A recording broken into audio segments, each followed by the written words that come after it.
हाँ तो प्रिय बंधु, ऑब्जेक्टिव पार्ट थर्ड आप लोग के लिए लेकर आया हूँ। और ये पार्ट थर्ड ऑब्जेक्टिव में मतलब ऑब्जेक्टिव के तीसरे टर्म में आप लोग को ऑब्जेक्टिव लिखवाने वाला हूँ और आप लोग लिखें और पढ़ें, ठीक है। और मैं ये भी बता दूँ कि आप लोगों के लिए वेबसाइट मेरा आ चुका, वेबसाइट लंच मैंने कर दिया।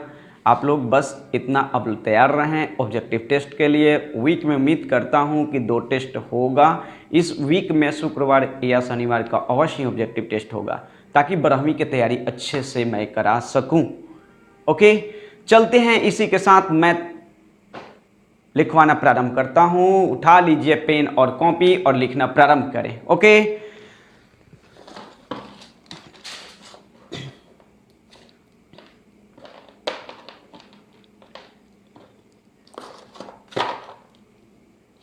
रहा ये पहला क्वेश्चन आप लोग के स्क्रीन पे। देखिए क्या बोल रहे हैं। पहला क्वेश्चन बोल रहा है कि अर्ध परागम्य झिल्ली में, पहला क्वेश्चन रहा इसका, अर्ध परागम्य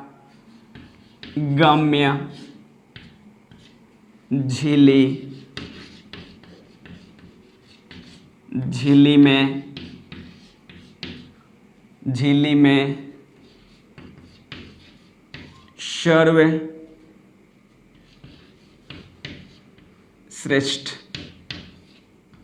सर्वश्रेष्ठ झिल्ली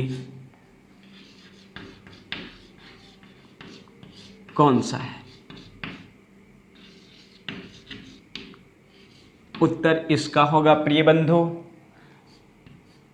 इसका आंसर मैं लिख देता हूं।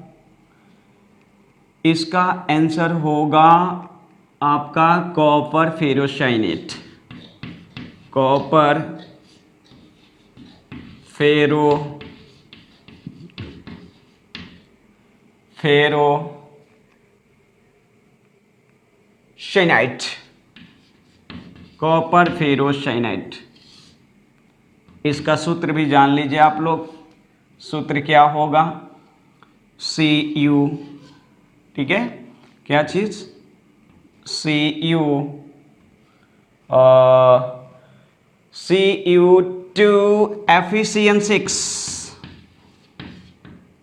Fe6 के होल 6। ओके, ये छोटा कोष्टक है, ठीक है ना। यही सूत्र होता है कॉपर फेरोसाइनाइट का। क्लियर? आगे चलता हूं, दूसरी क्वेश्चन मूव करता हूं, जरा ध्यान से देखिएगा। कह रहे हैं कि परासरण की क्रिया में कौन सा पार्टिकल यानी कौन सा कण भाग लेता है?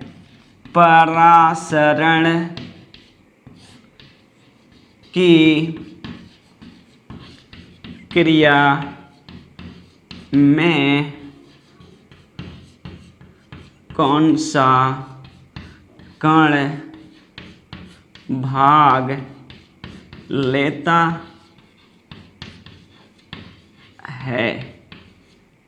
तो इसमें आप लोग का उत्तर जो होगा, यहां पूछ रहे कौन सा कण भाग लेगा, तो उत्तर मैं यहां लिख देता हूं। देखिएगा अपना उत्तर, ठीक है।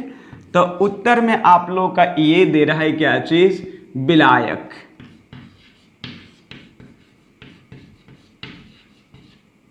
विलायक के कण या अणु, कुछ भी लिख सकते हैं। कण के जगह पाणु पर अणु हो सकता है, कोई दिक्कत नहीं, उससे टेंशन नहीं लेना है। अगला, अब कह रहा है कि विसरण की क्रिया, यहां कह रहा है क्या चीज? कि विसरण की क्रिया में कौन से पार्टिकल भाग लेंगे? तो मैं लिख देता हूं, विसरण की क्रिया में विलेय एवं विलायक दोनों के कण भाग लेते हैं। अगला क्वेश्चन की ओर मूव करता हूं प्रिय बंधु। तो क्वेश्चन ये बोल रहा है क्या चीज, क्वेश्चन ये बोल रहा है किसी वाष्पशील पदार्थ के अणुभार का निर्धारण किसी वाष्पशील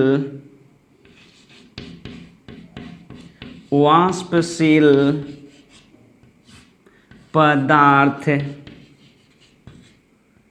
के अणु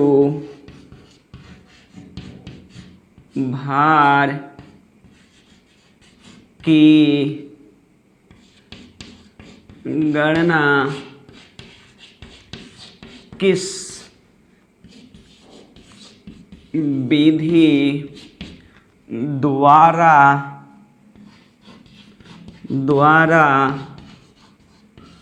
किया जाता है, वो है विक्टर मेयर विधि, विक्टर मेयर विधि द्वारा। ओके, ये बता दूं, ये 12वीं क्लास के आप लोग स्टार मार सकते हैं इस पे। ये बोर्ड में ऑब्जेक्टिव में आया भी है और नीट में भी क्वेश्चन और आईआईटी में भी ये क्वेश्चन पूछ चुका है। क्लियर है। अब आगे की ओर नेक्स्ट क्वेश्चन मैं लिखने जो जा रहा हूँ ये क्या है, ये भी ध्यान देंगे। कह रहा है कि परासरण की क्रिया केवल यानी किस में पाया जाता है। ठीक है, तो मैं डायरेक्ट लिख देता हूँ परासरण की क्रिया केवल द्रव में पाया जाता है। अगली नेक्स्ट क्वेश्चन की ओर मूव कर जाएं आप लोगों को। तो अगली क्वेश्चन क्या है जरा देख लें आप लोग। तो ये आप लोग देखिएगा, नेक्स्ट क्वेश्चन मेरा ये है प्रिय बंधु कि परासरण दाब जो होता है, ये बात पूछ रहा है कि परासरण दाब, ये भी आया हुआ 12वीं क्लास में है। परासरण दाब को किससे या किसके द्वारा सूचित किया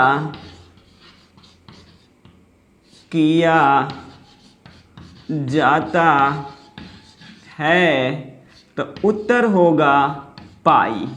क्या होगा प्रिय बंधु? पाई द्वारा। ओके, 5 क्वेश्चन कंप्लीट हुई। आप लोग स्क्रीनशॉट ले लो और मैं अगली मूव करता हूं फिर नेक्स्ट 6ठे क्वेश्चन की ओर। मिटाएं प्रिय बंधु, ऑफ कोर्स आप लोग ले लिए होंगे। मिटाता हूं, नेक्स्ट क्वेश्चन की ओर मूव करता हूं। देखिए जरा,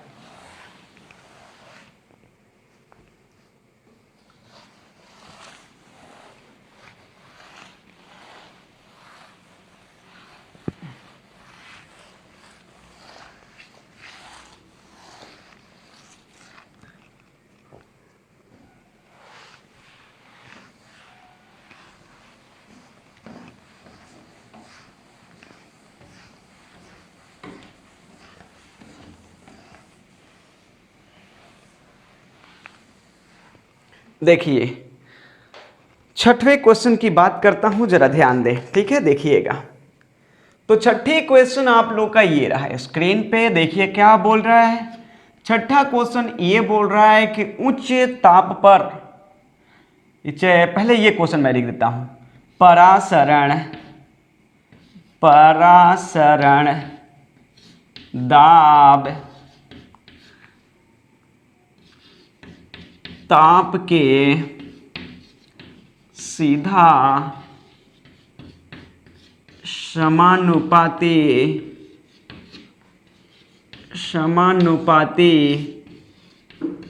होता है। अगली क्वेश्चन की ओर मूव करता हूं प्रिय बंधु। जब समानुपाती होगा तो क्या होगा? तो उच्च ताप पर परासरण परासरण दाब भी उच्च होगा। ओके, अगले क्वेश्चन की ओर मूव करता हूं। प्रिय बंधु जरा ध्यान दीजिएगा।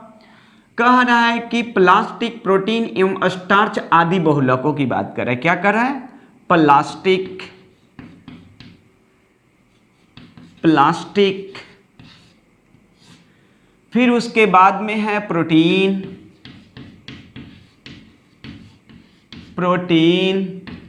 फिर उसके बाद में आपका है स्टार्च,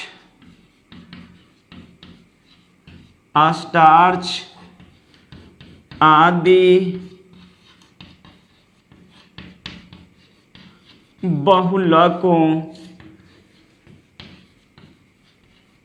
के अणु भार लिखा गया। अणुभार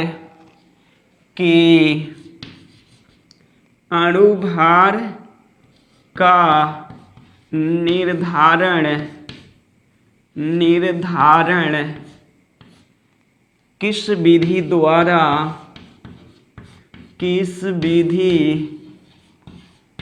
द्वारा किया जाता है? तो उत्तर होगा इसका आपका क्रायोस्कोपिक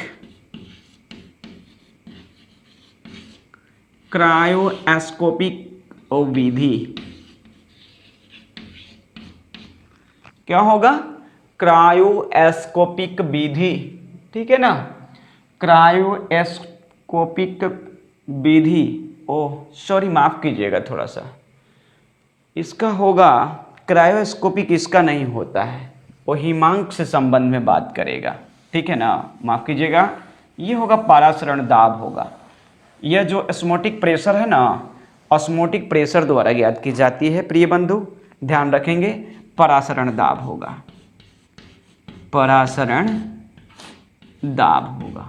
ओके, परासरण दाब विधि द्वारा करोगे, परासरण दाब द्वारा निर्धारण कर लोगे। ओके, वो भी क्वेश्चन आएगा, टेंशन लेने की बात नहीं है।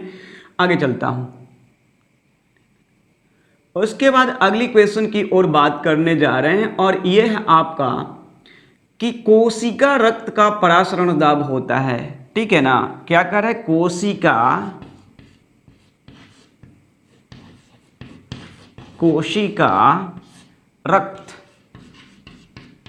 रक्त का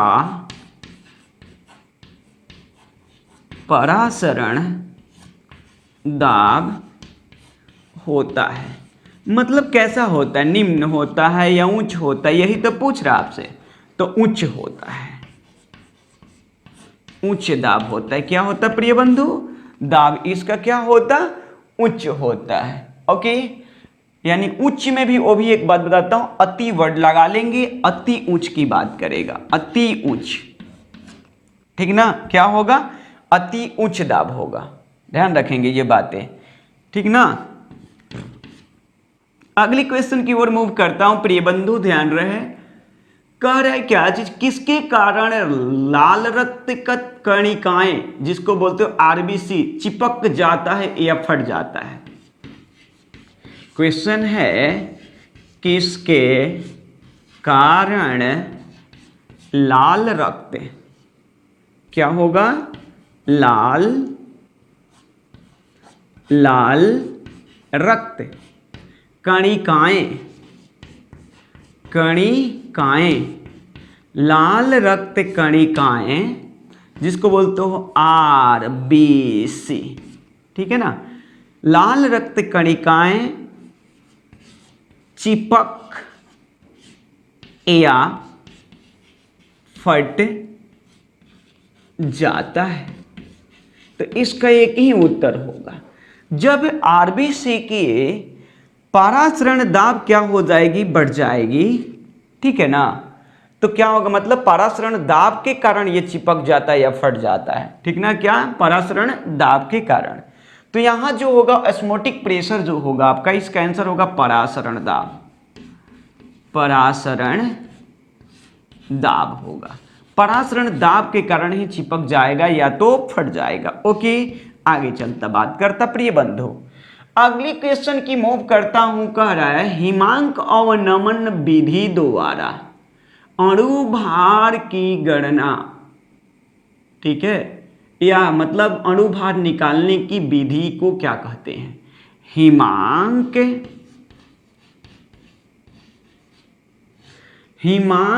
अवनमन विधि द्वारा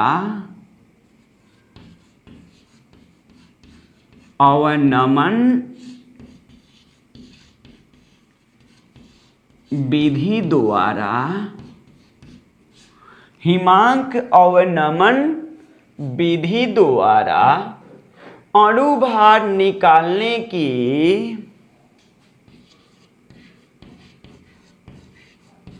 अणुभार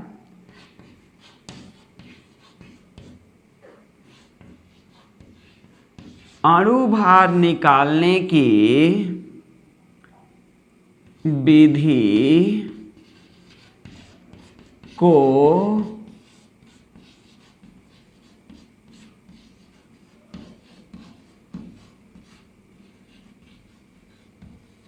क्या कहते हैं? तो इसी को बोलते हैं प्रिय बंधु क्रायोस्कोपिक। क्या बोलते हैं? आंसर होगा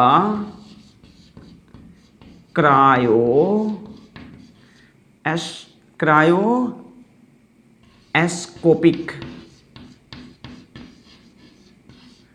इसी को क्या बोलते हो? क्रायोस्कोपिक। क्रायोस्कोपिक, ठीक है ना, द्वारा निकाला जाएगा।